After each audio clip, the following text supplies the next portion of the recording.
وہ chief justice کہتا ہے کہ جی میں نے انسانیت کے حقوق کی پاسداری جو ہے نا وہ عاصمہ جہانگیر سے سیکھی ہے.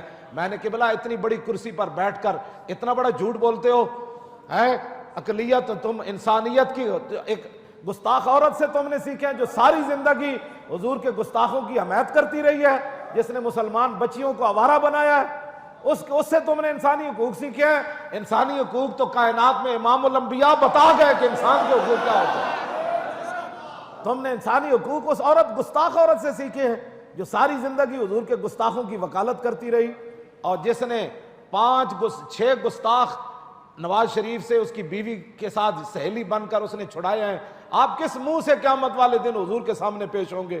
آپ اس گستاخ عورت کو کیا بنانا چاہتے ہیں؟ ہمیں بتائیں, اس گستاخ عورت کو کیا بنانا چاہتے ہیں؟ عورتیں وہ تھیں, ان سے آپ نے انسانی حقوق نہیں سیکھے کہ ام عامر کے 4 رشتے چلے گئے میدان احد میں, باپ بھی شہید ہو گیا, بیٹا بھی شہید ہو گیا, شوہر بھی, بھائی بھی. جب حضور سامنے آئے تو حضور کا دامن پکڑ کر کہا, حضور آپ جو موجود ہے کل مصیبت بعدک جلل.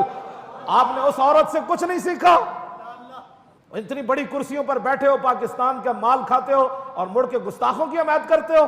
ایک گستاخ عورت کے بارے میں تم گن گاتے ہو, اور حضور کی عزت کا مسئلہ ہے تو تمہیں اپنی کرسیاں بھی بھول جاتی ہیں, تمہیں اپنے عہدے بھی بھول جاتے ہیں, تم گستاخوں کی وکالت کرنا شروع کر دیتے ہو. اور جب ایک گستاخ مر گئی, وہ جہنم میں جائے, اس کی وکالت کر کے کیا بتانا چاہتے ہو کہ جو پاکستان میں گستاخوں کا حامی ہو ہم بھی اس کے حامی ہیں؟